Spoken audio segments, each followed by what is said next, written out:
Violence ordinaire ce matin dans Port-au-Prince. Des Haïtiens pillent la nourriture provenant de l'aide internationale. Tout d'un coup, 2 hommes descendent de voiture, sans doute des miliciens. Ils dispersent la foule, mais alertés par les tirs, des soldats américains interviennent. Désordre, panique. Dans la foule, un Haïtien reste même coincé sous une Jeep américaine. Plus que jamais, la mission des Américains en Haïti est en train de changer. Aujourd'hui, les militaires s'engagent plus avant dans le maintien de l'ordre. Depuis plusieurs jours, ils patrouillent pour désarmer les civils. Hier, ils arrêtent Roméo Aloun, un proche du général Cedras. Aujourd'hui, raid contre le QG d'un mouvement paramilitaire, 50 arrestations sous les regards parfois encourageants de la population. Ces hommes auraient participé à des attaques sanglantes contre les partisans du président Aristide. Après le départ des Américains, la population envahit et saccage le QG avant de s'attaquer aux partisans des militaires haïtiens. À Port-au-Prince, la peur a cédé la place au règlement de compte.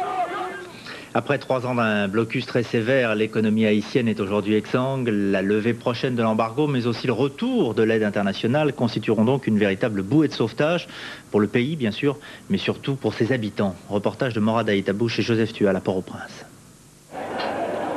Nous sommes ici dans la rue des Miracles et comme dans la cour du même nom, on trouve de tout, jusqu'au chénifi dernier cri. Situation pour le moins ubuesque dans un pays où l'électricité n'existe que dans les quartiers riches, et encore. Tout ce qui est là est bien sûr hors de prix. L'embargo ces 3 dernières années a fait exploser les prix par 10 ou par 15. Et entre les étals, toutes les conversations tournent autour du même thème, du même leitmotiv. J'ai confiance en toi, en Dieu et en toi, parce que j'ai besoin de travail. J'ai beaucoup de courage, mais je n'ai pas de travail. À Port-au-Prince, comme ailleurs dans l'île, la population essaie tant bien que mal de survivre avec de petits boulots toujours plus rares. Aujourd'hui, 3 personnes sur 4 sont au chômage. Depuis 1991, le parc industriel de la capitale est fermé. Il employait à lui seul 40 000 personnes. Les magasins, les PME ont subi le même sort. Georges Francis fait lui de la résistance. Chaque jour travaillé est à ses yeux un vrai miracle, car le travail dépend essentiellement de 7 machines, un groupe électrogène et du prix de l'essence qui varie tout le temps. Merci Michel. 45 $ le gallon. Vous voyez là, il n'y a pas moyen de faire fonctionner ce groupe. Donc l'entreprise...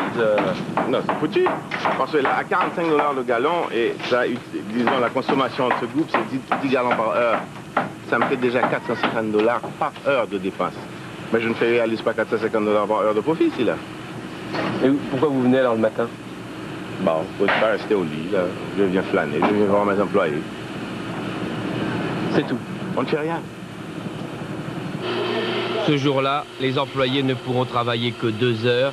Ils seront payés en conséquence, c'est-à-dire une misère.